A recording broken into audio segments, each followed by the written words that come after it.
I want to ask you, I saw you the other day saying that anyone who attacks the LGBT community, our LGBT community, you said, will be gone after with the full extent of the law. Exactly right. I talked to a lot of gay and lesbian people here yesterday who are not fans of yours and who said that they thought you were being a hypocrite, that you for years have fought, you've basically gone after gay people, said that in court that gay people, simply by fighting for marriage equality, were trying to do harm to the people of Florida, to induce public harm, I believe was the term you used in court. Do you really think you're a champion of the gay community? Let me tell you, when I was sworn in as Attorney General, I put my hand on the Bible and was sworn to uphold the Constitution of the state of Florida. That's not a law. That was voted into our state constitution by the voters of Florida. That's what I was defending.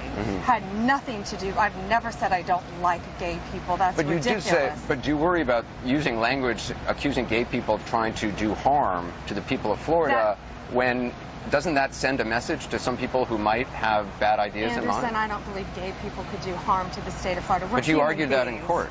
My lawyer argued a case defending what the Supreme Court allowed the voters to put in our state constitution. But you were arguing that gay marriage, if there was gay marriage, if there was same-sex marriage, that would do harm to the people of Florida, to Florida society. That it was constitutional to put that in the Constitution. Are you saying you did not believe it would do harm to Florida? Of course not. Of course not. Gay people. No, I've never said that. Those words have never come out of my mouth. But that is specifically what you were arguing in court. You know, no.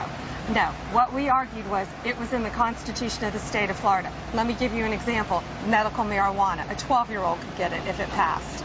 We took that to the Supreme Court because of that language. Hold on. But if that passed, I would defend that as well because it's my job to defend what's in the Constitution of the state of Florida. That's what it was about. The hotline that you've been talking about on television, which allows family members and spouses of the dead to get information, which is incredibly important, and I appreciate you talking about on the air.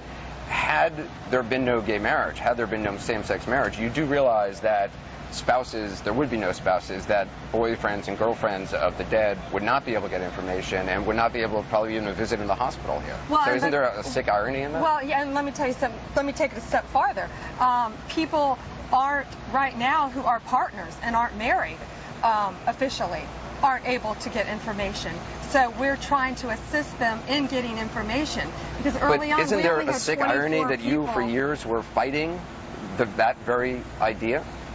I was defending the Constitution of what over 69% of the voters put in the Constitution. But the federal court said that's not the Constitution, and you continued to fight it. No, that's why we rushed it to get it to the U.S. Supreme Court because we needed finality. Before it was the Supreme Court, there was a federal judge, and you continued to fight it after the federal judge ruled. And in fact, you spent hundreds of thousands of dollars of taxpayer money fighting it. We rushed to get it to the Supreme Court. You know what today's about? Human beings. Today's about victims. It's about gay and lesbian victims. It sure is. LGBT victims. I'm just wondering, is it hypocritical to portray yourself as a champion of the gay community when I'm just reflecting what a lot of gay people have told me they don't see you as that? Anderson, I'm not portraying myself as anything other than trying to help human beings who have lost their lives, who are right behind us right now in hospital beds, who have family members who aren't getting the services they need. This morning, you know what I've been doing?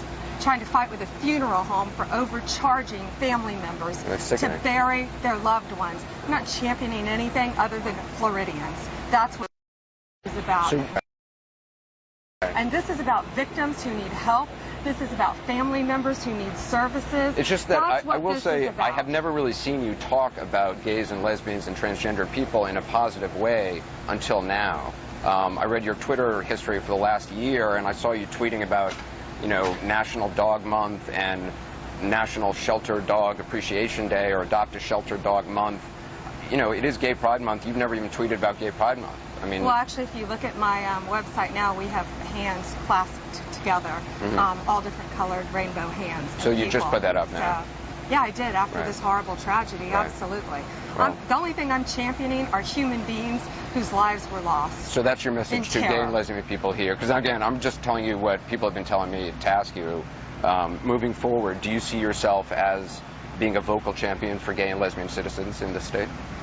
They are citizens just like anyone else, of course.